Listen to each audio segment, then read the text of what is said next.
இன்றைக்கி சனிக்கிழமை, school leave. அதனால் பசங்களை கூட்டிகிட்டு வாங்கடா கொல்லைக்கு போவோம், நான் கொஞ்சம் நேரம் முருங்கைக்காய் ஒடிக்கிறேன், நீங்கள் பார்த்துக்குங்கடான்னு சொல்லி எல்லாத்தையும் கூட்டிகிட்டு போயிருந்தேன். பசங்களும் கொஞ்சம் நேரம் நல்லா மாட்டை பார்த்துக்கிட்டானுவோம். அப்புறம் அதுக்கு தாகம் எடுத்துச்சு. ஓடையில் தண்ணி போகும், கொஞ்சம் நேரம் போய் பிடிச்சிட்டு போய் காட்டுங்கடானதும் என்ன டான்ஸ் ஆடிக்கிட்டு எவ்வளோ ஜாலியாக போகிறானுங்க பாரு. இது வீட்டில் இருந்தால் டிவி பார்க்குறது, அடிச்சுக்கிறது, சண்டை போட்டுக்கிறது. அதனால் வாங்கடான்னு சொல்லி வெயிலில் காய வச்சாதான் இவனெல்லாம் அடங்குவானோன்னு சொல்லிட்டு கொஞ்சம் நேரம் கூட்டிகிட்டு போனோம்.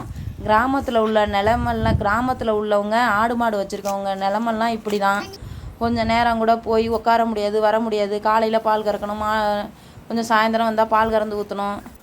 அப்புறம் ஆட்டுக்கு யார் தண்ணி வைப்பா, மாட்டுக்கு யார் தண்ணி வைப்பா, கோழியை யார் பிடிச்சி போடுவான்னு சொல்லிட்டு வீட்டுக்கு வந்துடுவோம். அதனால் யார் வீட்லேயும் ரிலேஷன் வீட்டிலலாம் போய் தங்க முடியாது. பசங்க இப்போ கொஞ்சம் பெருசானதும் கொஞ்சம் கஷ்டம்லாம் குறையுது. கொஞ்சம் நான் பார்த்துக்கிறானுவோ, நம்ம வந்து வேலையை செய்ய கொஞ்சம் ஈஸியாகவும் இருக்குது. என்ன டான்ஸ் ஆடுது பாருங்கள். வேலை செய்ய விட்டா வீட்டில் வேலை செய்யாது, சண்டை போடுவான். ஆனால் கொல்லைக்கு கூப்பிட்டு போனதும் எவ்வளோ ஜாலியாக இருக்குது பாருங்கள்.